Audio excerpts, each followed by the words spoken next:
Hello and welcome back to 4,000 and Counting. Our next guest joins us from Saskatoon via Guildford.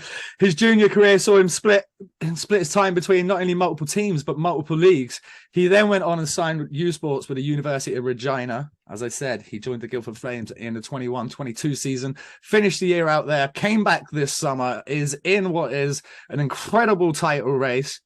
He is one of the hosts of the Off the Hustle podcast, which is a golf podcast out in Canada. Go check it out. They've got some wicked guests. It's my pleasure to welcome to 4,000 and Counting, Mr. Turner Ripplinger. Turner, thanks for joining the show, buddy. Thanks for having me, Nikki. You're going to make me call you out already. I'm from Saskatchewan. What did I say?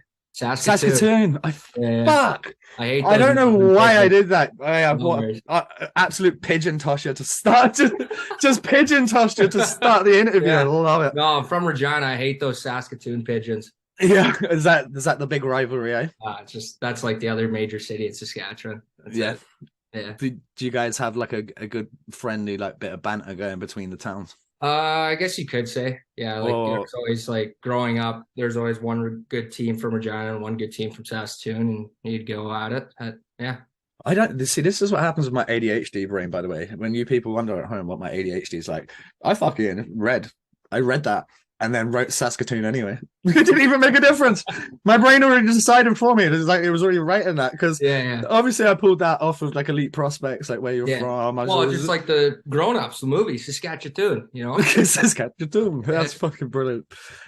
Yeah. You are a West Coast boy then, so hockey was always going to be on the cards. Did you perhaps play any other sports growing up, or was it all hockey? Yeah, well, I played hockey in the winter. My dad, my uncle, they both worked in WHL for the last 30 years. So they're very well known in the hockey world. So hockey is always going to be a part of my life. But I also played American football, baseball, golf still in the summer. So, I mean, I'm more just a hockey and golf guy now, but I played every sport as a kid growing up. What were your favorites of the other sports? And do you think cross training? This is more of a question for the younger listeners that are going to be listening. Do you think like cross training, i.e., maybe lacrosse or golf or tennis or whatever, and then ice hockey is beneficial? Yeah, absolutely. I think there's nothing wrong with being an athlete, right? I think it can help you in anything, honestly. And I mean, I met a lot of friends throughout the way, like. Most of my friends now that I hang out in the summers are all baseball players. Okay. Like, I'd obviously do my hockey training and stuff like that, but I'm always with those guys who grew up playing baseball with, and I would say baseball's still probably my favorite sport. Like besides, I got to play hockey for a living, but I would pick baseball or hockey, honestly. Baseball, you would pick over hockey. Yeah, That's I interesting. just love the lifestyle. I think it's awesome. Like. It's Man, interesting. We've had guys that could have been like professional. I'm going to say soccer, and I want to punch myself in the face because then there's going to be a lot of North American listeners. Yeah, soccer players, football for everyone on this side of the pond, but they chose hockey, and I was like, ooh, damn, you could be making 225 bags a week right now, bro. Not like playing in the Premier League or whatever, but you know, sometimes you got to go with it. Did you play baseball to like a decent level when you were growing up? Like some decent players? Yeah, so I played up until last summer. I made my decision kind of at the end of our season. So I play senior ball, and like we won the Western Canada Championship. Oh, like cool. we're the best team in Western Canada. We got like ex-pro guys. We got an ex-MLB guy, like he pitched in the major leagues. Like wow. And I'm just some pigeon that just sits on the bench, tries to be a good room guy. Glue guy. I just loved having me there. What would your position be on the field? Growing up, I was always like an infielder, so shortstop, second baseman. But as you play senior, you play with older guys who don't want to run that much. So I had to go play in the outfield because I was the youngest guy in the team, so I had to go run to get the balls. Okay, let's ask you a question then. Who parties harder, the baseball boys or the hockey boys? I don't know. It's a different kind of party with baseball guys. I mean, I would honestly say hockey guys probably party more, but baseball guys love the floor too because their lifestyle's a little easier than us, hey? True. They think they'll play hungover much easier than what we can. So yeah, you don't want to be getting smoked when you're hungover. So exactly. You can go stand out in the field with some nice fresh air, some sunshine, and probably do the world a good. Like spits. Yeah, exactly. Oh, mate, Yeah. Spits. I haven't had them in, well, God, since the last time I was in Canada. You ever been to North America? Yeah, yeah. I lived in Florida for a year. I went to IMG Academy when I was like Okay. 16, which was Yeah. pretty legit. Loads of time out in like Penticton and No, yeah. stuff. Yeah, yeah. Good times at Peach Fest and shit like that. Yeah. I was there when they did the Iron Man as well. That was cool. Yeah. Like, so yeah, like we used to go and do the Okanagan like hockey camps and Yeah. IDT tournaments. I went back as a Yeah, I'm counselor. familiar. So yeah, I went and did all that. Where else in North America have I been? And then, yeah, like your usual touristy ones, you know, New Yeah. York's isn't and all the other ones. But yeah, like in terms of that hockey, yeah, we got out west and Kamloops and a couple of other different places, which were cool. I love it out there. Like, so I'm pretty sure, didn't you go? Yeah, you played with the Yeah. V's. Yeah. So it was a completely different thing. Like when I was there, obviously it was in the old barn. This new barn is legit. What was it like being in the town when they put that place in there? And I can imagine they would pack it out, would they? I mean, so when I first got there, I was 17 when I first got there. I did a visit, so I went and like watched some games. And so this is when they had Tyson Jost, Dante Fabro, two guys who went in the NHL first round that year. Yeah. And it was in the playoffs. Scott Conway is also on the team. Okay. Weapon. And so these guys were an absolute joke. Um, Conway and Jost both had 100 points in 60 games that year. And they ended up not even winning the league, which is outrageous to me. That is outrageous. But like, yeah, like as a junior A tier 2 guy going to this rink, it's nuts. Like you have 5,000-6,000 people in this rink, and it's like a mini NHL barn. It's sick. Where did you guys live then when you were playing there, and how did you find like the lake environment? It's nice to walk down from the I don't know where the rink is now. Is there a rink in the same spot? Yeah, it's basically in the same parking lot. Okay, so yeah, you got that walk down from the rink, walk down the road there, you're at the lake, down Yeah. a bit of casino. Obviously, you boys, you could get in the casino at 18 then, right? No, it's 19 there. You 19. can find your way in though. I was gonna say, yeah, I've got a crazy story about going on a night out with the daughter of the owner of the casino. So we'd met at, obviously we'd be drinking in the Barking Parrot as it was known then, and we'd be getting after it. You know, you're getting some pictures there, and then yeah, a couple of different kind of beers would come out, and you know, and the party's going on, and it's like, right, where are we gonna go? We go into town, and I don't know if the story ever gets talked about anymore, but like we bounced around a couple of bars, and obviously out west there's notoriously like a few Hells Angels, so we were hanging we're hanging with a few of the Hells Angels boys because they knew her because of obviously our old man's the big dog. Yeah. So I guess about 3 a.m. and that was the night that the fucking meth head on the main strip drove the car right through the front of the hotel and smashed it in. So obviously she gets a call, we run back there. Honestly, this woman that drove this car straight through, crashed into reception, crashed into the elevators, nearly killed people. Fucking nuts. Absolutely nuts. That's insane. I wish I could tell like all the little bits and pieces inside the story. Like picture the hangover in between it. Yeah. The top part when you just get bullshitting with a guy and realize you're still on camera. That's it. My first billet in Penticton was an ex-Hells Angel. So he had some stories where you're just like, wow, this is like people live these actual lives and you're not just like watching this shit on TV. Yeah, it's wild. It's quite big out west, eh? Like the Hells Angels. Yeah, big time. Like he originally lived in Vancouver, which that's where they usually are. I mean, Penticton's 3-4 hours down the road. So he's like, once when I started having kids, he's like, I had to move away from that shit.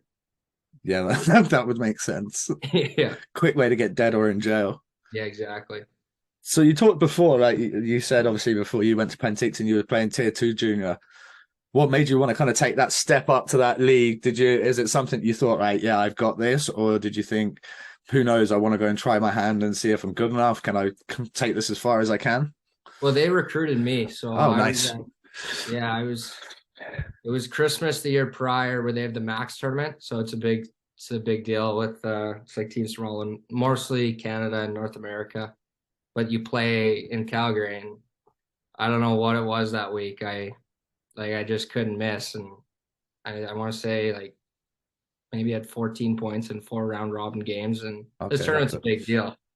So I was talking to a lot of teams, and I mean, when Penticton comes knocking, you don't say no to that for that program. So I mean, it was a no brainer when they wanted me to commit. So, and then obviously I went there the next year and won a championship. So that was awesome. what did you guys do to celebrate the championship? Man, like we won. So we played Chilliwack. We went to 3 straight game 7s. So we played Chilliwack on like a Tuesday night in Chilliwack game 7, and they're 3 hours down the road, and we end up winning 1-0 in overtime. And we were on our phones like where do we go? It's a Tuesday night, and we go back to one of the billets' house, and man, there was 50 people waiting for us. All right, it's like we're all awesome. 18 to 20.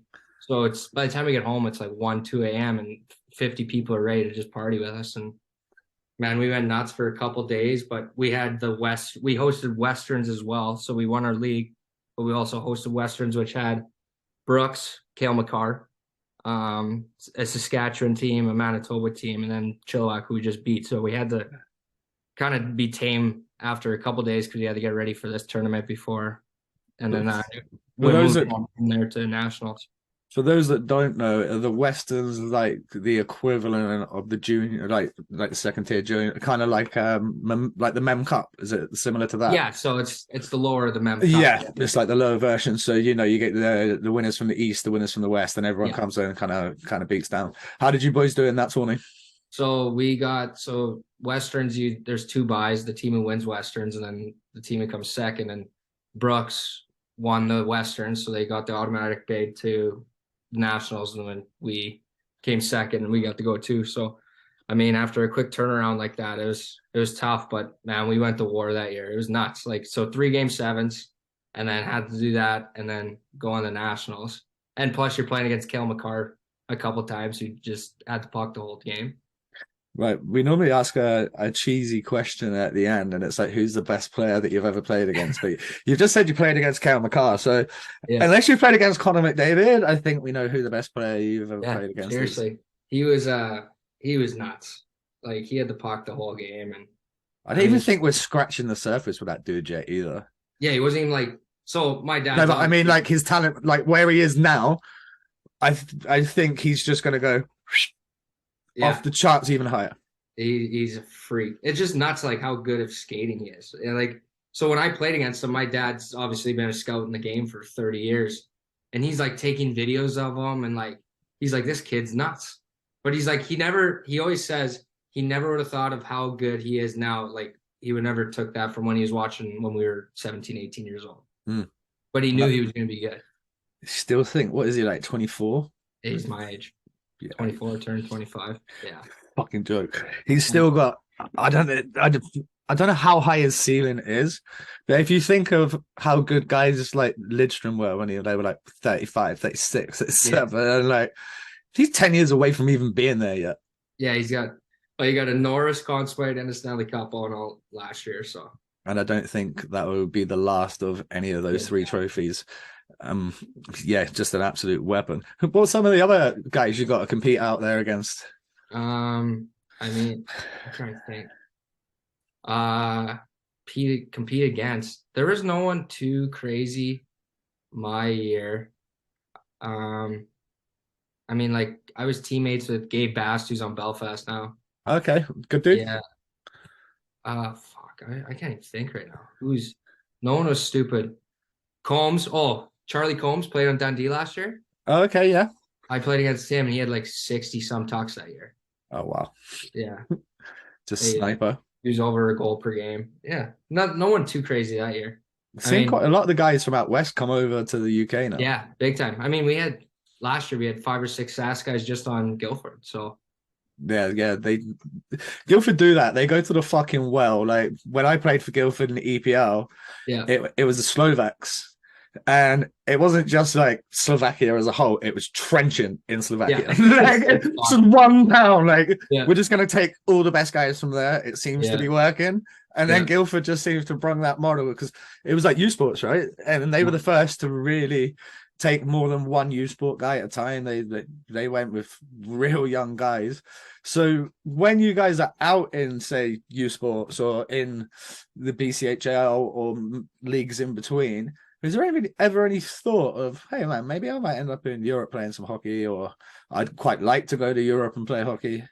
Yeah, I feel like it's always in the back of your mind now. I mean, our captain now, Fergie, like he's kind of been like that guy that everyone was like, oh, Fergie's over in the UK, like for the last 5, 6 years, I guess. So that's like when I'm thinking, when I'm 18 years old, there's like, I'm no way I'm going to the UK, right? And Yeah. then 5 years down the road, here I am. I'm his teammate, stuff like that. So I mean, now more and more guys, especially from my town in Saskatchewan, are coming over here. So now it's much more popular, I'd say, in the last couple of years than what it has been. I wonder what the non-players, but like just the regular folks from like Saskatchewan, Saskatoon, wherever out west, Yeah. think of all you boys coming here. Do they think you're coming to play beer league? Do they actually know what they're talking about? Do they know it's a pretty good league? It's mixed reactions of like, so we had I'm real good buddies with Brent Bobick, who played for Sheffield. Yeah. These are older guys. Mike Blaisdell. Okay, there you go. Kovacs. Fucking much older guys, yeah. Yeah, like much older guys. So that like they're even fucking older than me. In the UK that like I know of and I know pretty well just through the hockey world. They're all from Regina. Yeah. But like now, like when you're talking to someone who like knows hockey but doesn't really know that much, like you're like, oh, you go play in the UK, like they're like they think you're a bum basically, like you're over there to play beer league hockey. But guys, like people who know hockey and know the hockey world, they know that like this is a really good league and it's getting better. Oh, it's definitely getting better, definitely. Yeah. Like the Elite League from when it started way back in the early 2000s to now is unrecognizable. Yeah. I mean, I wish they'd bring back a few more tough guys from like that era. Obviously, I like that side of the game, so yeah, I would like to see it. But you know, some of the smaller guys have been dropping them. You boys have had a few good battles with the Flames and with the Devils of late. Yeah, it's always been a war with those guys. Like even last year in the playoffs when they beat us, they beat us 3-2, and all of a sudden both teams were on the ice. It's got a bit of that heat. Like, I know, like all the time. I don't know what it is with those guys and us, but I mean it's a war every time we play them. Right, because I'm notorious for jumping around, I'm going to roll back. I want to know a bit more about the MJHL, because that was where you left Penticton and you signed for Portage Terriers. What league is that? Because obviously a lot of the people in the UK, they might have heard of the OHL, they might have heard of the AHL, but these smaller junior leagues they're not too familiar with. Yeah, so it's all kind of under the same blanket. So BCHL, AJHL, SJHL, MJHL, OJ, like they're all tier 2 junior A, and so you can still be traded. So I got traded from Penticton, which is just beautiful in the Okanagan, and then I got traded to Portage essentially, which is like half hour, 45 minutes just outside of Winnipeg. Oh. So I went from wearing my Birkenstock sandals in December to now it's -40 weather. Yeah, hideous. That's so bad. So Bandy, who hosted it before, that's sorry, man. I was just saying Bandy, who hosted with me before, that's where his family are from. Like they would, they talk about it being like -40, like it's normal. I'm like, fuck that. It sucks. Yeah, so they can trade you across leagues then as well. Yeah, you can get traded from BC to Ontario, which is nuts, but you're able to. So I mean, I got traded for Jackson Keene. So his dad's Mike Keene, played in the NHL forever. Yeah. Jackson was committed to North Dakota, so I was like there's nothing I can do. Like they're getting a North Dakota commit. So I mean, that's part of the game as well. So it's all part of it. This summer. Yeah. So it was in the summer when you got traded. Yeah, it was like. So you had a bit of time to get your head around it, get ready, like when you're doing the off-season training. Yeah, I was honestly driving home from the rink when I got the phone call from Fred, the head coach and GM of Penticton. And he said, "Yeah, we traded you." And he's like, "You always have a spot in my heart because we won a trophy together." And yeah, I mean that's kind of nice, but it's like, yeah, all right, cheers, bud. You just fucking traded me. But it also means that like you get a new opportunity, you get to test the new league out. Your point production went up from 9 points to 49 points. So I'm guessing your role within within the team changed. Yeah, absolutely. From Penticton, I went from penalty killing, blocking shots, getting into fights to now I get to go play on the power play and play a ton of minutes. And I mean, that's all a guy's really hoping for at the end of the day is just to play, right? So, I mean, Portage is always known for winning as well. They win, like, I want to say they win almost every year, but that year we didn't, which sucks. And I mean, but I had a great time and met a ton of friends and then that next summer I got traded.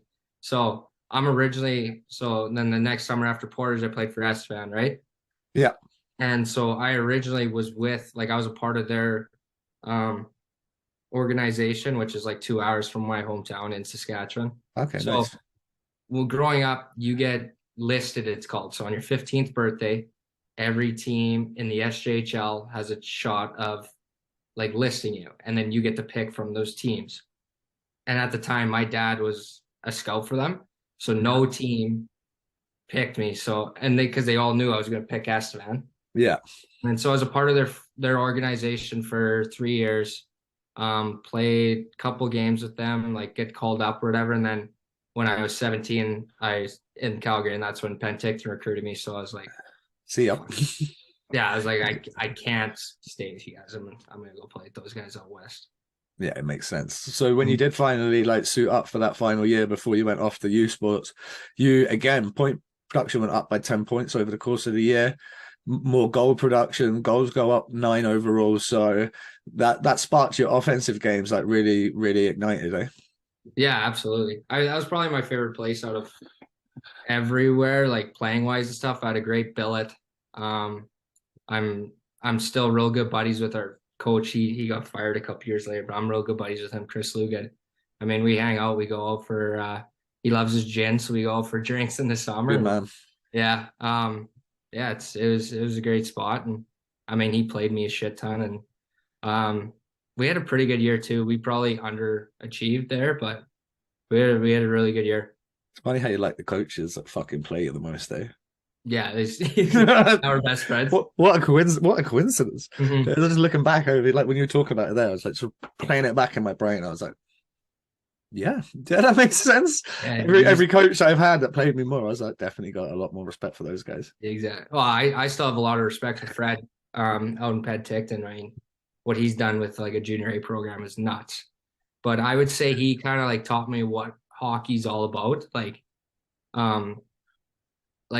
when you're young, you're just like showing up to the rink, you go practice, maybe not practice as hard as you can, and then you go home and play your video games and eat your bag of chips and shit like that. Yeah, just hang out. When I got there, it was okay. Now you're working out. Like now you're gonna work your bag off. You're not working your bag off, I'm not gonna fucking play you. That's fair. Right? And he's like, you gotta find ways to get in the lineup. So I'm fighting guys. Like it was just the way it was. So, and every year they have 20 D1 commits on their team, right? For a reason. So yeah. Yeah. And I'm sure they have another 20 young, hungry pups in like the midget programs locally that want to come up and take a fucking job pretty quick. Everyone wants to play there. So yeah, it's a good place to play. And he knows that too. So that's why he's pushing you, right? Yeah, absolutely. And if it takes you to that next 5%, 10%, and it gets that out of you and improves you, then you got to love a guy like that. Let's talk about leaving junior and going to U Sports. You end up at University of Regina, obviously in what was the middle of a pandemic. I think you got 1 year and then the COVID stopped play, right? Yeah, COVID happened. And then you go back and end up finishing Guildford last year. What made you pick University of Regina? And is your degree now done, or have you? Because you've like kind of done. It's weird because hard to tell by your U Sports because obviously you play a year, and then you burn a year. So are you still at school during that year? Yeah, I was. Yeah, but just no hockey. Didn't finish school. You just didn't finish. No, still didn't finich. I hated school. So was you at school more for the hockey than for the school? Yeah, absolutely. When picking U of R, it just made sense at the time. I mean, it's my hometown. I had like tons of calls to D3 and stuff like that, but going to U of R, I didn't have to pay for school. Wow, so that's good. I was right? Like, so I'm going to school for free basically, and get to live at home. Don't have to pay for a room and board, and have to pay for my own food and stuff like that. So financially and just like and the opportunity I was gonna get, it just made sense. So I mean, I was playing top minutes as soon as I came in as a first year guy, and I mean, put up a decent amount of points that first year, and then then the pandemic hit just after our season. So, and then I had to miss out on that year, and then last year I think it was last year I put up point per game, which is Yeah, very good. really good for Can West. Can West is a very low scoring. Tight games, 3-2, 2-1, kind It's of. tight all the time, and there's really good players in that league that I mean could easily move up but want to go to school and stuff like that. Like that U of A program for years was an absolute joke. My first year they had so many good guys. They had guys who came back from the AHL and stuff like that, and you got me who was playing in the SJ the year before. So Yeah, it's crazy difference, eh? it's nuts the difference of players that you're playing against. But obviously, I'm playing top line on my minute. I'm playing top minutes on my team. I get to play against their top guys, so that obviously made me better as a player. Absolutely, yeah. They're much better than me at the time, but I had to learn and real quick when you got an AHL guy burning down at you, and I'm just spinning in circles in the D zone. Wow. Plus, you're playing at home, so I imagine people are coming to watch. You don't want to get fucking rinsed. Yeah, all my buddies. You don't want to get rinsed in your own barn, like. Yeah, but that's the other good part is you're playing home. Like all my buddies are coming to watch me that they're baseball players, right? So they're just all in the stands drinking beers, hanging out. That's great. Yeah, it was awesome. What sort of standard would you equate the hockey to give the UK fans like a kind of comparison? Because at U Sport, obviously we get to see NCAA every now and again over in the UK. You might get a few college games, you'll get the Frozen Four. Yeah. But U Sports isn't something, or CIS Sport is not something that we're overly familiar with in the UK. The league as a whole, how would you kind of rate it? It's a little under here. Like there's some really good players.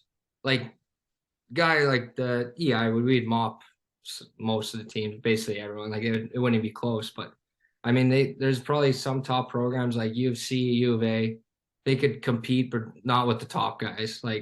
But most of the players that play in that league end up coming over here, right? So here's one for you then. With your old man being a scout, let's see how far the apple falls far from the tree. Yeah. Give me 3 guys from that U Sports League that we are going to see in the UK in the next 3 years. 3 years? Yeah, just because I could try and keep it current, because obviously they're the guys that you would have seen. But who do you think we might see come from out west and end up in the UK? Out west, okay. I can see my old stallmate, Mike Eskra. Yeah, good guy. He's awesome, and he's tough as nails too. He's hard to play. He's a D-man. Let's go. Yeah, you'll love him. Yeah, let's go. Sign the tough guys. Come on. Who else? I can see Dawson Davidson. He's a D-man. He's real good. He had a contract at Anaheim, but didn't work out with the U of A. Not with the Ducks, like in their system. Yeah. Oh, who else? I feel like I just want to say, Jared Dimitri, he's assistant captain of U of S, and he was captain of the Team Canada FISU team. Okay. So did I say that right? You know what I'm talking about? I know what you're talking about, but don't ask me if you're pronouncing things right. I don't know. We're not a names or places podcast here.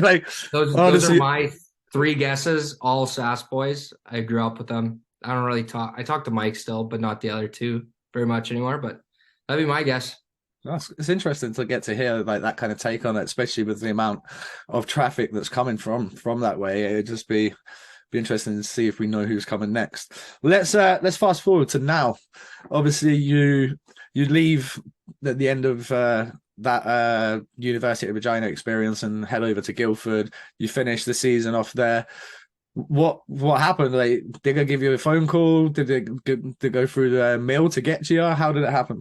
So we lost out on a Saturday night against Mount Royal, and so it was in Calgary, I guess. And so we bussed home. So it's like an 8-hour bus ride back to Canada or to Regina.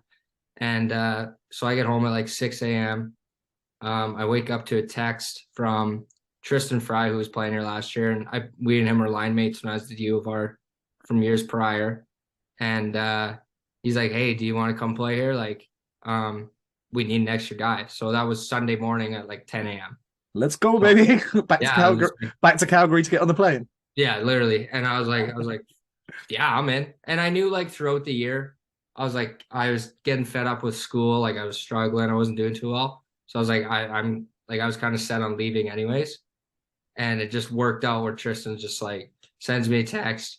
And I was like, yeah. And then Digger phones me literally that night, that Sunday night, and signed and everything. And like it wasn't even within 24 hours of my season ending at U Sport that I was signing with Guildford.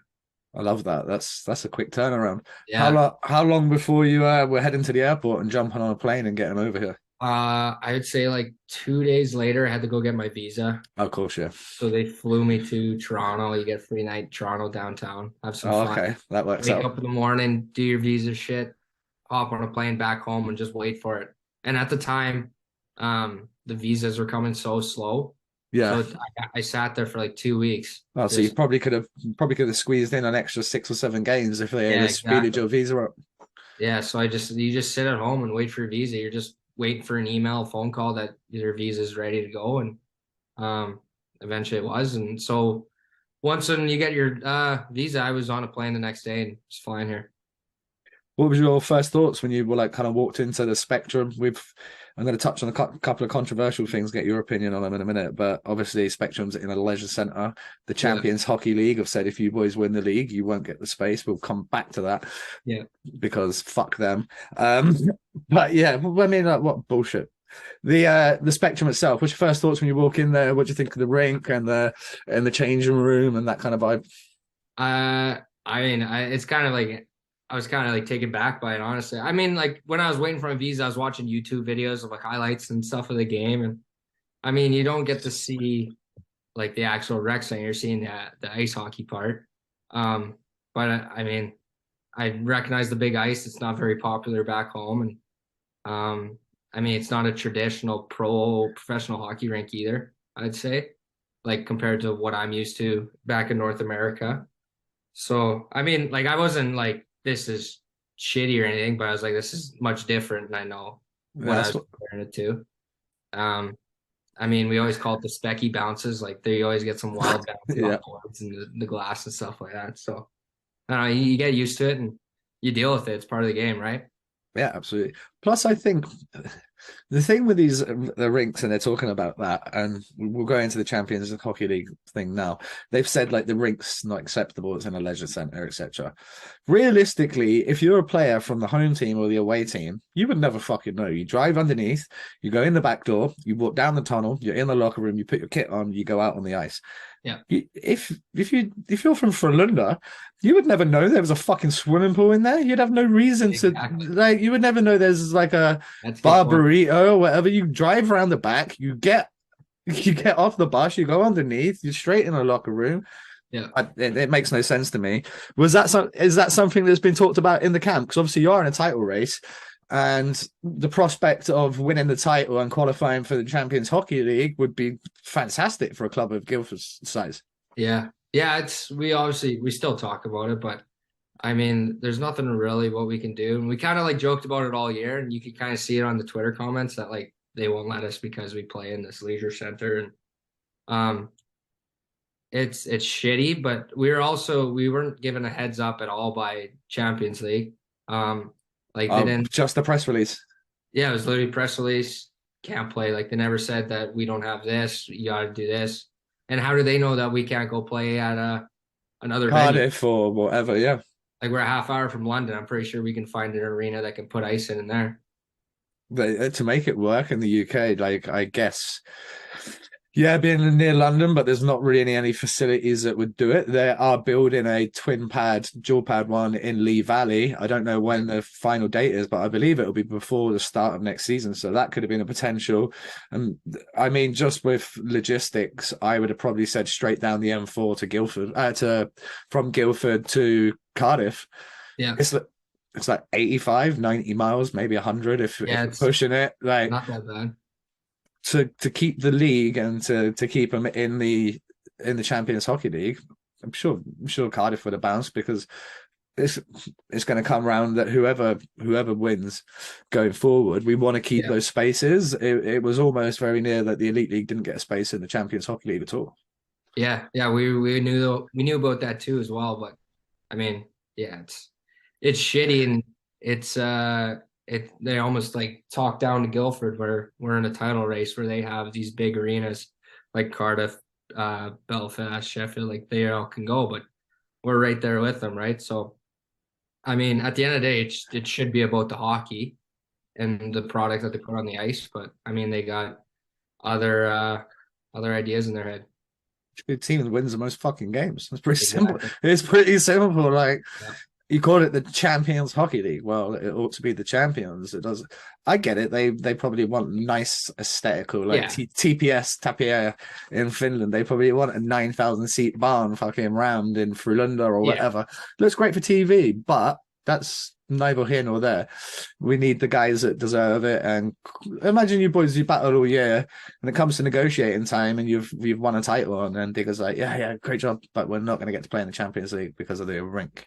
Yeah, it doesn't sit right. It doesn't sit right. It's shitty, but fuck, like there's nothing what we can do as a team now. All we can do is try and win this trophy that we're battling for. Let's speak of last year compared to this year. Obviously, you boys still had a good year last year, but this year has been outstanding. What would you say maybe the difference between the back end of last year when you came in and the entirety of this season? I mean, when I came in last year, we actually did real well. Like we got on a run when I got here and played real well. And I mean, by the sounds of it, we almost kind of underachieved by not winning playoffs when I got here, but like how well we came together. But this year, compared to last year, I would say like the high end talent that we have. Oh, sorry, mate. I've just opened something. Like the high end talent that we have on this team is nuts. Like this, like Tedesco, he's a freak. Like it's just, I'm just like sitting on the bench, like this guy's stupid. Like what the plays he can make and stuff like that. I mean, he's legit. I saw him the other night. He's very good. He's sick. Like Tate's sick. He's a good player, and even like he flies. A guy like he's so my dad. He came and watched us a couple. It was probably back in January. He's seen McDavid play 8 times maybe. He's like, I think Tate might be faster than McDavid, which is kind of outrageous to say. So fast. Yeah, he can fly. Looks so different when you watch, like the fucking roundup or the stream or whatever you watch first. Go down to Guildford Rink, watch him take like 2 strides towards the corner, get a puck on a breakout pass and zip along that wing. Yeah, no one can catch him. He's like that. He's that guy like you have nightmares about if you get a breakaway and he's back checking you. You might as well just fucking dump the puck in the corner because he's gonna take it off. He's gonna just kind of stick lift you and take it off. Yeah, stick lift, just see it. Now you're looking at his ass. Yeah, he's so quick. Any other guys that stand out that maybe the fans that don't watch Guildford every week, but obviously you play with these guys every week. Any other guys? Obviously Tedesco. Everybody in the league's talking about him. But is there any other guys that maybe stand out that go a bit unsung?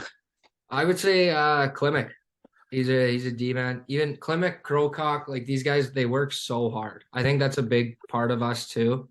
Is we are the different part from this year. Last year's we gotta work our regimen now, and I mean we got guys in the gym all the time. We're always doing plyos and as a team and stuff like that. So I think that fitness level has helped us a ton too, because I feel like we're really good. Out Big Root. Yeah, Big Root. Let's go, baby. Yeah, he's been a big deal this year. He's been a ton of help for our program and stuff like that. So I feel like that's we've taken a step forward in that department of hockey and taking care of our bodies and stuff like that. So I feel like that's a big deal. We haven't had any injuries, right? So it's mad. I mean, it's crazy. We've had like Krokok, he missed maybe 1 game or something like that. Yeah, like little knocks, but no like fucking MCLs or like exactly broken arms or anything. Yeah. I mean, it takes a little bit of luck for that. Of course, yeah. But also it's guys are taking care of their bodies, right? So Guildford have always been notoriously great at looking after their players. When I signed there, I signed for them. I was injured when I signed for them. I'd left Peterborough. I was getting treatment in Peterborough, but then when I went to Guildford, it was straight into Mount Alvernia, straight into the private hospital. fucking resetting my pelvis and doing all this, giving me exercises 3 times a week. I was there and stuff. Yeah. It was dialed in. There was no excuse. You get on the bus, there'd be some food for the boys for the road, and no matter what it was, you go, I need new skates over there, you need new sticks over there. There was never any pissing around. It was always like really well run, really professional. I imagine now it's in the elite league, it's ramped up a notch, and you boys are really well looked after again. Yeah, we do. We get looked after real well. We get a lot of good shit. Like, the gym that we have upstairs is real nice because it's right there as well. But yeah, like if you want a stick, Rob will get you a stick. You need new gloves, he'll get you gloves, right? Like, that's the good part about being here is we're so tight and everyone takes care of each other. Oh mate, some of the lower level teams back in the day, it'd be like pulling teeth. Like, oh yeah, sticks are coming. You realize I can't play hockey if I don't need fucking sticks. Like, why are you bullshitting me? Just like, say the sticks aren't here. Just tell me when they are going to be here, so that I can just be ready to play the game. But it'd be like, no. Whereas then when I moved to Guildford, everything was just so nice.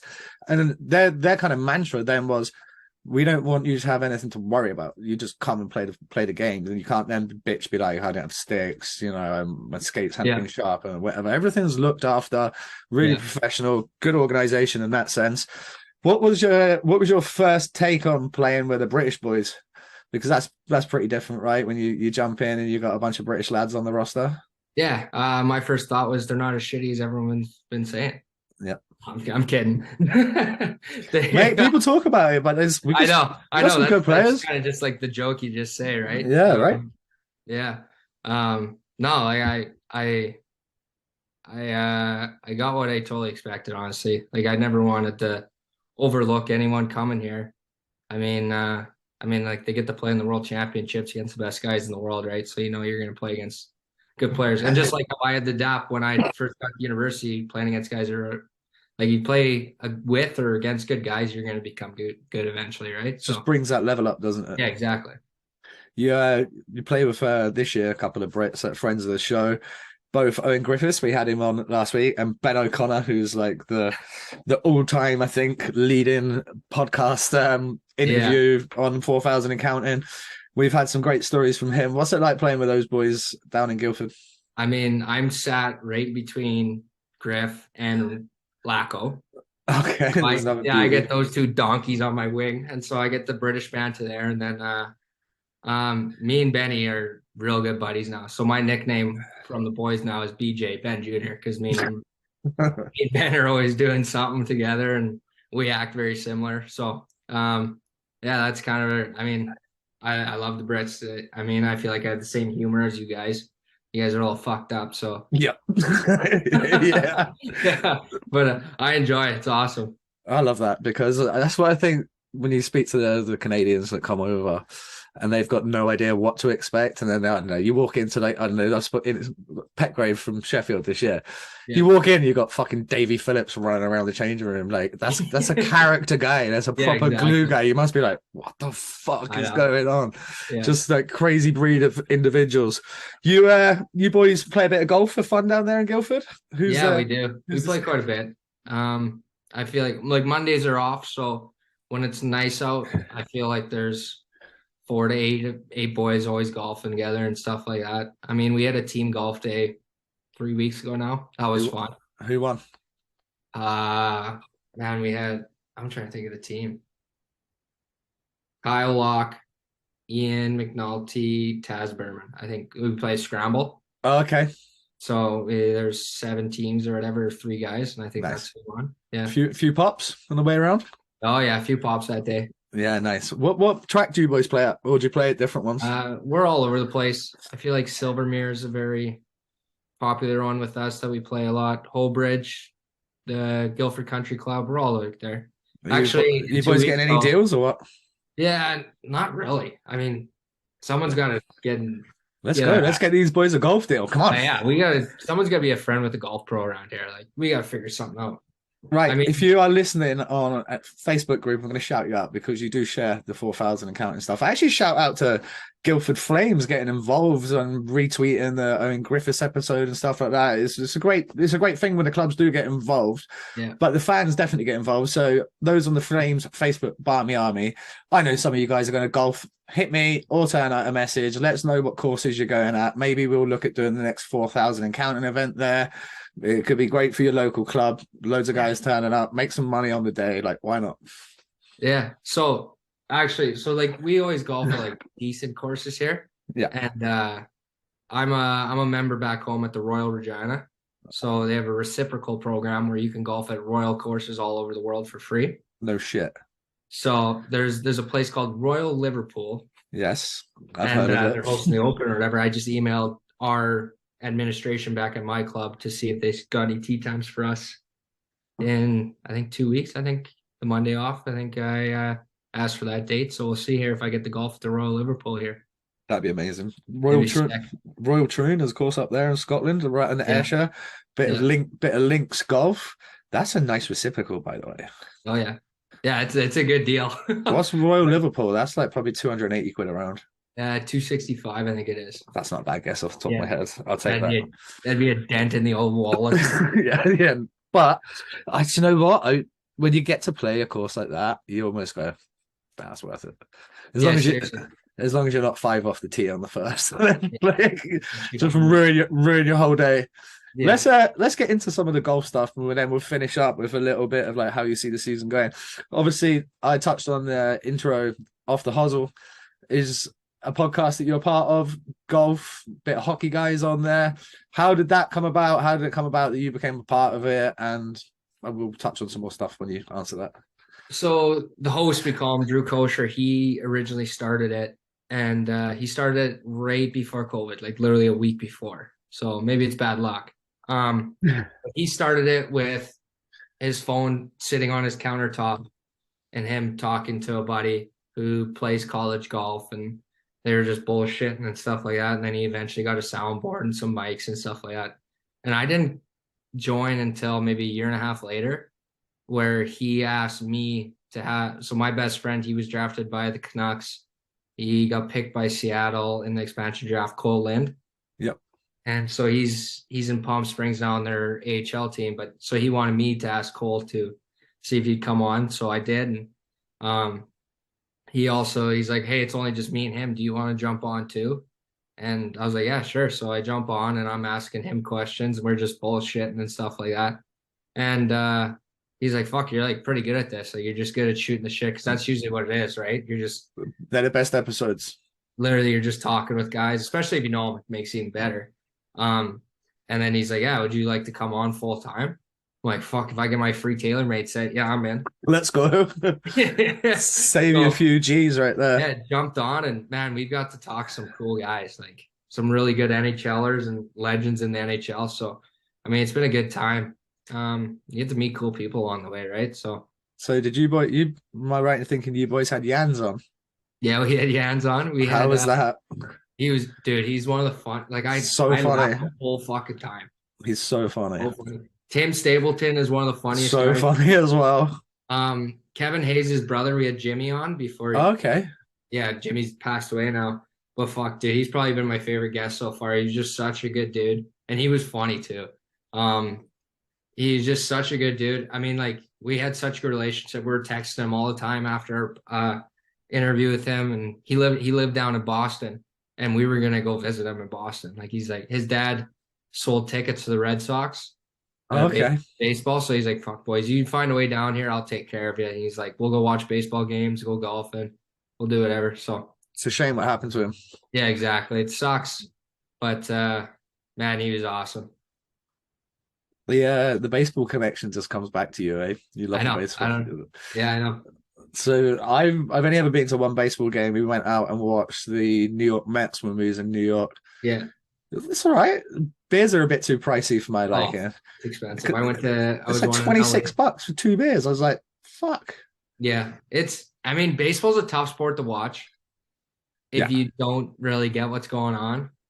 I get it because I used to watch it on like Channel 5 for years because Yeah, in the UK, like you'd get like the NHL maybe 1 or 2 nights a week, and then the other yeah, nights it'd maybe be baseball or an NFL game. It was always like some random sport. So you always like kind of clocked in what's going on and understanding what's going on. It was just more like I like to get crippled if I'm going to something like that, and I'm not getting crippled at fucking $13 a pop for 9 innings. Jeez, yeah. we I could went to $500 in beers. I went to my so I always wanted to go to an MLB game, and I never went to one until last year in May. In May, yeah. So I was in LA, went to a Dodgers game, which is sick, and we watched them play Philadelphia, and it was 30 degrees outside. Sat right in the sun. I burnt the hair off my legs, but like fuck, dude, you sit there for 4.5 hours and just drink beers and watch a sport. It's not too bad. Yeah, it's so much fun. What about like the way they had like food and stuff at the games? I Oh, was seeing these fucking fat Americans just walking past me, and I was like, probably don't need a fucking 2 foot long hot dog. It's yeah, like this size. So guy is like fucking 300 pounds. Like, come yeah. on. Yeah, you guys are a little healthier here than we are back in North America. Yeah, we just do it with pints instead. We just Yeah, pints and you can Jaeger just bombs. slam beers while we're having nachos and hot dogs. Yeah, it's just a different way of life. Let's talk a little bit more about the podcast. Who's been your favorite non-hockey guest on there? Non-hockey guest. So it's Drew's cousin. His name's Dale Vallely. He was a caddy on tour for who was it? Big deal. Oh my goodness. Not Max Homa. But I can't believe I'm blanking on- that I kind of can't level believe of I'm guy blanking though. on- So anyways, he's a caddy. And so he went viral a couple of years ago because he was caddying at the Masters and he was walking down the fairway with a fucking dart in his mouth, like in Augusta, like the most like fucking proper place. And he's just like he's big, fat, bearded guy having a dart. It was so funny. And Love so it. he does these like hot dog reviews now too, and he's like famous. So like you have to look him up. It's hilarious. I'll Like check him as a out. character. Is he got a bit of like the Barstool Dave Portnoy pizza review? Is he kind of doing like a Yeah, it's hot very dog? similar to that. Yeah, So but so this Barstool. guy, Do you see what he just sold Barstool for? no, 610 fucking million yeah, sheets, stuck on that one. and he's still the president. He's Yeah, sold it, and he's he's still still the making money president. off of it. So I never realized his story. I can't remember. I went on like a podcast binge the other week, and he was on whoever's podcast he was on. It might have been Rogan. It was Joe Rogan actually, Yeah, and he talked about like he used to print newspapers and just like walk around giving it to people. That was like the yeah, first issue of Barstool Sports would be yeah. like him just like rocking up with a newsletter and just like unsolicited giving it to fucking people like take this. And Fucking then read like it. yeah, and he goes, well, he went to Vegas and sold like 100 grand's worth of ads. He was like, it paid for my paper the whole year. And now went from that, like force feeding people papers to selling his company for Yeah, now he doesn't 610. have to work a day in his life forever. Yeah, it's madness, but he chooses to. What would you like to see happen with a podcast game? Because we were talking off air. You asked me about how we got into this. I won't bore the listeners with it because they've had that story enough times. But it was a bit of a whim for nothing. Nobody was in the podcast game. It was kind of, there was 3 or 4 in the UK that I'd ever really heard of. Then we got into it, and now it is where it is, and it's continuing to grow. I want it to be kind of like a full-time thing eventually. I don't know Yeah. about how you feel. What would you like to see happen with a pod? Me personally, I'm just having fun with it, honestly. I know Coach, he wants to make it maybe full time. Like he's been grinding on it. Like we had a bunch of Barstool guests, right? Like with all those Chicklet guys who have ties Yeah. to like, Wit and Biz, and so he's been trying to like that's his, what do you call it? His White Buffalo's Wit, right? So Yeah. that's Yeah, what well, he ours wants is to do Biz. as a guest. And he would love to try and get like a Barstool affiliation and stuff like that, which would be cool because That would be they cool. have, I mean, they have a hockey and golf podcast, but really that's all based in America, right? It's listened by everyone, but to have someone up in Canada and doing both would be nice. Yeah, I agree. Okay, if they ever want a UK one, they know where to come and find Yeah, us. seriously. If I don't fit the Barstool brand, there's no other fucking podcaster in the UK that does. Like, you know, like I'm pretty much carbon made out for the Barstool brand. Yeah. The most thing that I take away from that is the fun. Like, this is why I love doing this. You Yeah. get come on, shoot your shit. It's good fun, and people love it. Like, they do genuinely love it, especially when most times that people ever get to hear you talk as a hockey player, you like get pucks out, get pucks in, drive the net, Yeah, feet, seriously. sticks in lanes. So ask me something fucking different. Just ask me a different Yeah. question. There's more than 6 questions that have ever been written about ice hockey. Maybe ask one of them. Like, Yeah. it's the same thing every time. So then when the fans actually get to hear you go, oh, he's a good dude. Oh, he Yeah. plays golf. Oh, he eats at the same restaurant. Oh, he Yeah. likes steak. Yeah, there we go. Where are you guys eating in Guildford? What's your food? Where are you going for? Bro, I like eat. Yeah, where'd you go for eats in Guildford? Like, what's the Oh, best? man, I smash Meet the Greek 4 times a week. Do you Say really? that? I haven't, but I've been to something similar. Yeah. Holy shit. I deliver it all the time. I go get it down in town. Like I eat it all the time. That's my spot when I'm hungry. What's your go-to from there? Pita gyros pork with feta fries. That sounds banging. To be fair, anything Greek, I'm all over it. High end. Greek food's great. Like, one of my best mates, he's Cypriot.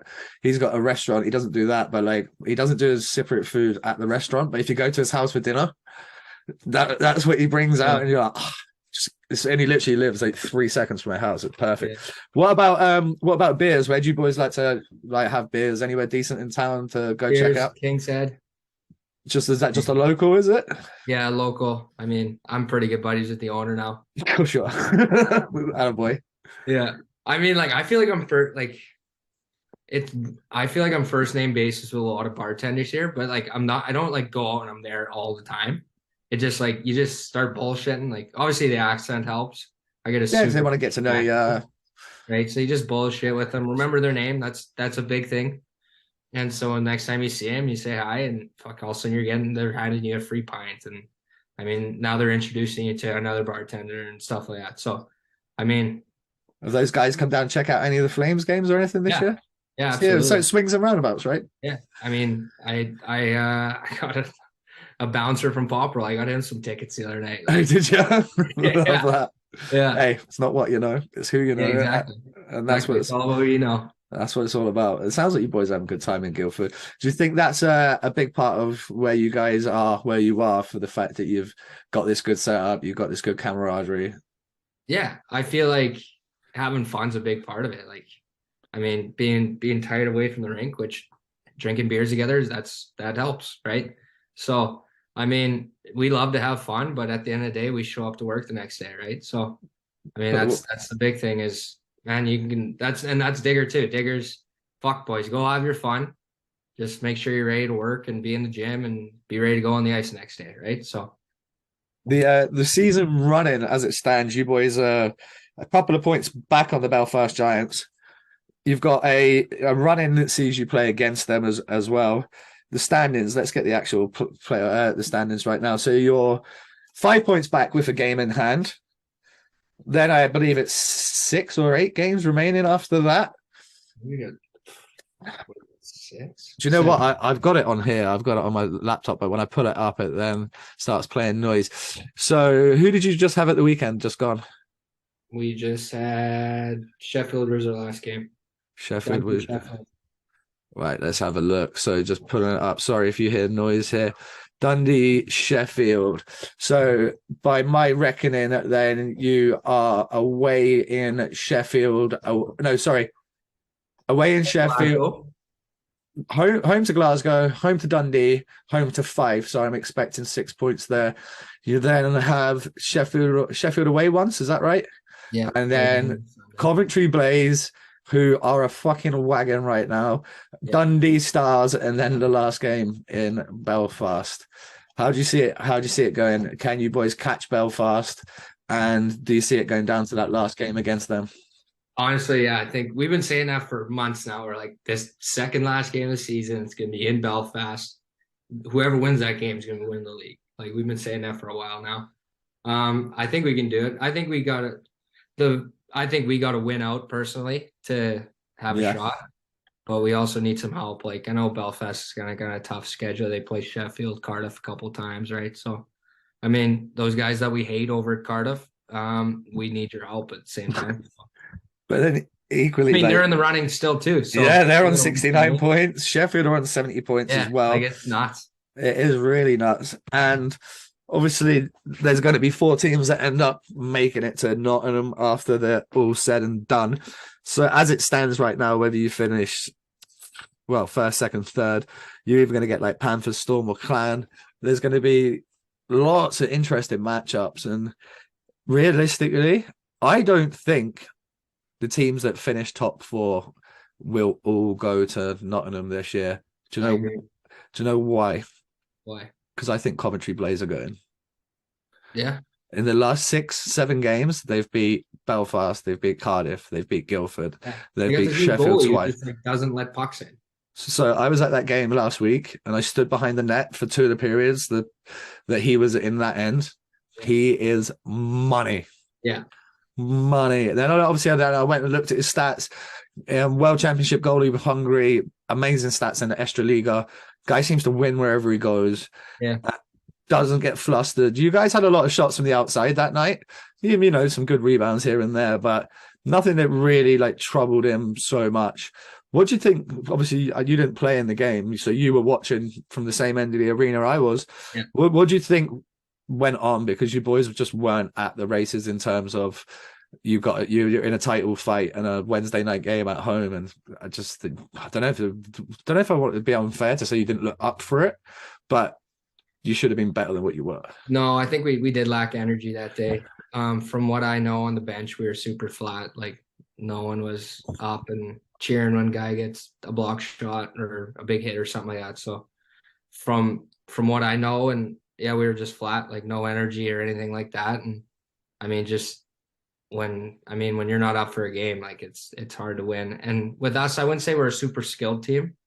We're very hardworking, and I mean, so if you like, we can't win games by fucking toe dragging guys and shit. Like Everybody that. needs to pack a lunch and Yeah, and go for 60 minutes. Otherwise, yeah. you're going to end up getting beat. Yeah, that makes sense. So do you think with the little run of form that you've had at home where you kind of lost to the Panthers and OT and then lost to the Blaze and lost to the Steelers, what's going to change in these next kind of three home games, I believe? Obviously, you're playing the Scottish teams, which helps. They're currently 8th, 9th, and 10th. You're expected to win those games, but what do you think is going to turn it around for you boys? I think the fact that we kind of got our backs against the wall, right? Like we got for us to win this trophy, it's in our hands essentially. I mean, we do need a little help, but man, we got to win games. We got to win basically all of them. So backs against the wall, and now we got a little fuck you in us too for the Champions League, I'd say, right? Yeah. So we got a little fire under our ass. Kind of pissed off just because we play in a rec center. So I imagine when Belfast saw that, they're like, "Oh, great! You know that's going on the changing room wall now." Like, fuck, yeah, let's go fire the boys up a little bit more. Right, yeah. we've kept you for a while here, so I'm going to go to the cheesy ones, and then I'm going to wrap it with a story for the boys. So, touched on it earlier in the episode. Best player you've ever played with or against? We'll do Cal. Okay. Is there anybody that's even close to him at the NHL defenseman level right now? Not a defenseman. McDavid, isn't it? No, like I don't know. Like Dylan Dubé, I played against him lots. Oh, okay.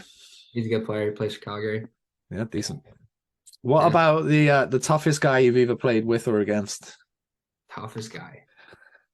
Oh my, I don't know. Oh, like kid I played in S-Fan with, his name's Austin King Cunningham. He's 6'3", 160 pounds, but he throws left. Yeah, just a lefty. He swings hard. Just chucking hammers. I love it. Yeah. So yeah, he was playing in the WHL at 16, and he was fighting 20-year-olds. Like it was hilarious. Tough kid. Yeah, tough guy. What about your favorite teammate ever? Favorite teammate? Man, I don't know. Man, honestly, like these Such a hard question. It is, dude. It is tough. Man, I don't know. I've been very fortunate to be on like very tight knit teams the last couple of years, like where, fuck, I don't know. Heard you and Oki are fucking pretty tight. How did I know? I said I heard you and Oki are pretty tight. Oh yeah, yeah, we have a good time. Yeah, he's a good man. Man, I'll go OC, even though he's trying to wheel my mom. So Yeah, that sounds like it. we were out having beers the other night. And he's like, "Give me your phone," and I'm like, "Okay." He just phones my mom, FaceTimes her. What a dick. Yeah. What an absolute dick. What a beauty. I love him. Love that guy. Yeah, How good's he been this year for you guys? Like he's he's been put some really good. serious points up. I mean, like I didn't know too much about him until I got here, honestly. Like, and then like all of a sudden he's hitting these milestones, and I'm like, "Fuck, like Benny, you're pretty good, eh?" Like, Yeah. all of a sudden he's Legit. got the most assists or points by a D man ever. Like, I'm like, "Fuck." Yeah, it's insane amount of points he's got, and he's got an insane amount of stories. And he zips the pill. Oh yeah, like right on your tape whenever you want to go. Like you can start. That's what I noticed the other day. Like how much of the offense that he generated from good, quick first passes, rink wide passes are going to tape the guys with speed, and it makes a big difference. What else are we going to say? What other ones do we normally go? Oh, this is a fan one.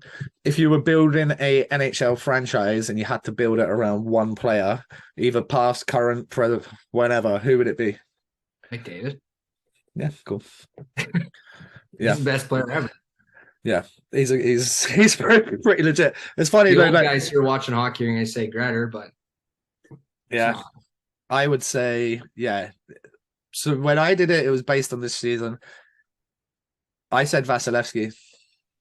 Yeah, I'm man, a Tampa fan. And he took us to 3 cup finals and we won 2 of them. So I'm like, I mean, you could argue like we always like debate like who's top 5 besides McDavid, who's number 1. You could put 4 different guys in there for a bunch like over and over again, right? Like there's so many good guys. I think the actual most popular one since we asked that question has been Cale Makar. Really? I think it's because everyone doesn't want to go McDavid because they go, yeah, I bet everybody says McDavid. So I'll say Makar. And then what you end up with is everybody voting for Makar. And then like you go McDavid. I'm like, oh, yeah, that makes sense. Yeah. What about, you're going to maybe pick like an older guy, kind of like my sort of age. Would you be a Crosby guy or a Ovechkin guy? I'm 36. Oh, I was a big Ovi guy when I was younger. I'm still a big Ovi guy. Yeah, I got to meet him. Oh, yeah? Yeah, so my dad's best friend played in the NHL for, I think, 12 years or whatever, and he played for Washington when Ovi was like 18, 19, 20, I think, when he played there.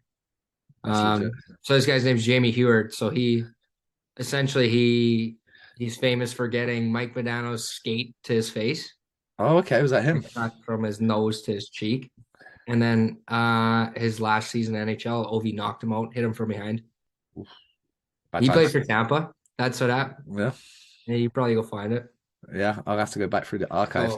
Yeah, I got to meet Ovi when he's playing Washington. Like when he played Washington. You talked about your boy there having wit as his white whale. Well, ours is the Sidney Crosby of Cardiff, Mr. Paul Bissonnette, as he likes to tell everybody. Yeah. 2-time ECH All-Star. I believe you met Biz. What was that like meeting that? Yeah, so I met Biz this summer.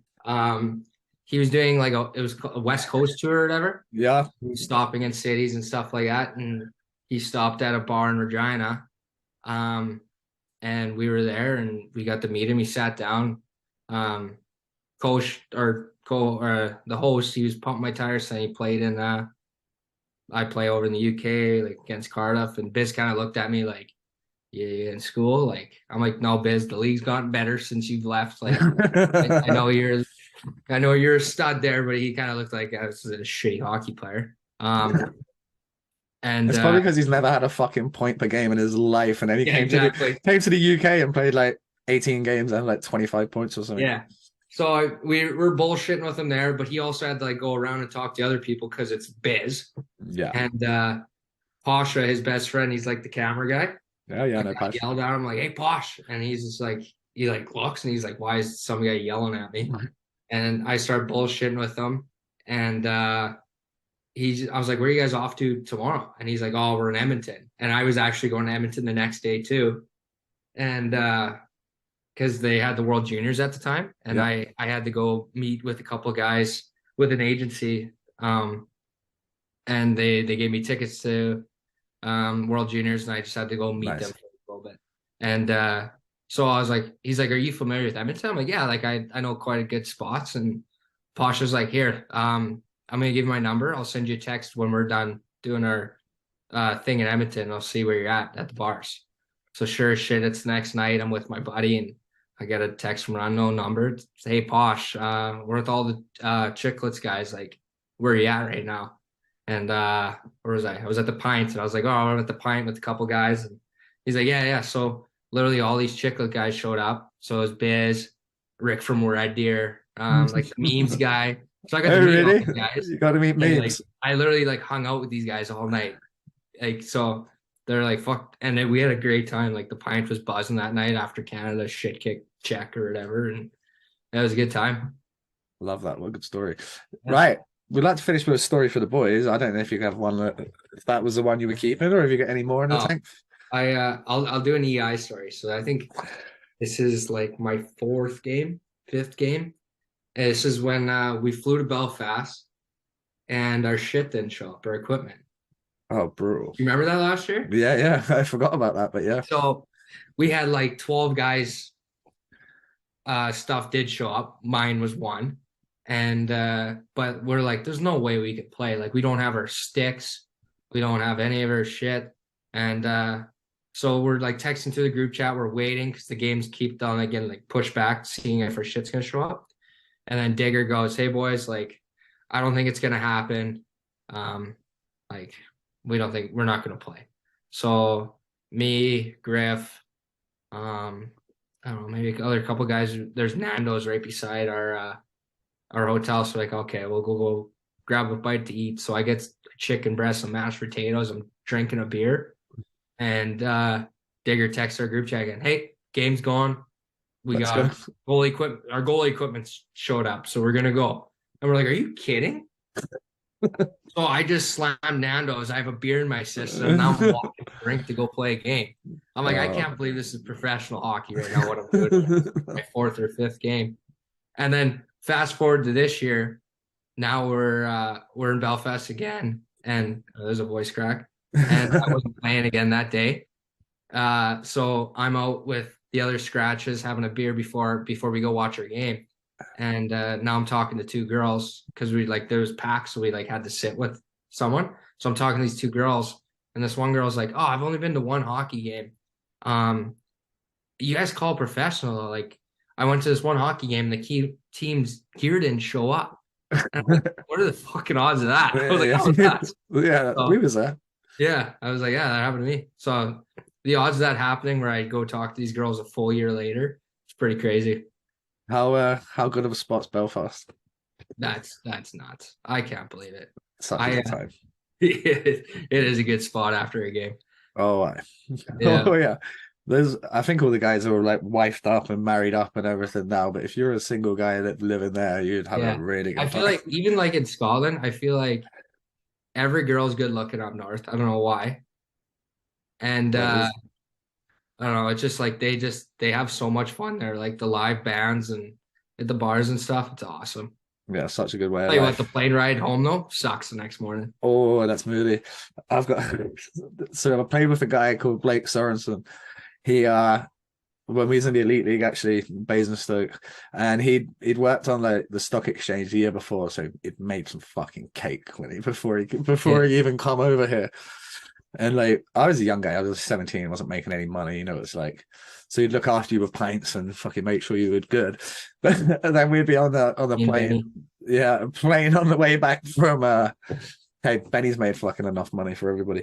We've had like a couple of beers in the airport. It's like 6 a.m. We're on that 6 a.m. flight back from Belfast, so nobody really went to bed. So you still haven't pint. We're getting off like the 9 a.m. flight, and he says to the girl, the EasyJet girl in the middle, "I'll have all of your wine." So she's just like, there's like fucking 40 bottles of red, 40 bottles of white. So obviously we flew into Bristol, so you then got to drive from Bristol to Basingstoke. Yeah. So then when he was on the bus, it's still like 8 o'clock in the morning. He's just everyone's just handing out the wines, everyone's just getting crushed. Oh, what a good time. But Turner, this has been awesome. We'll definitely do it again. Good luck the rest of the way forward. Do you want to kind of pump the socials real quick? Let people know where they can find you. Find me on Instagram, Turner Ripplinger.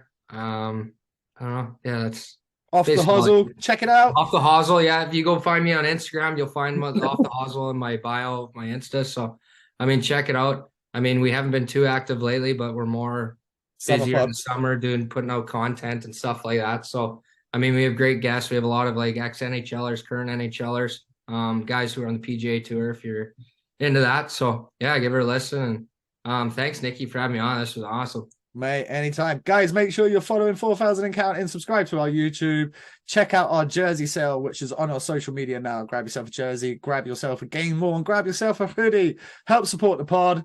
Help me buy Mark a fucking microphone and camera so we're not looking at a YouTube one.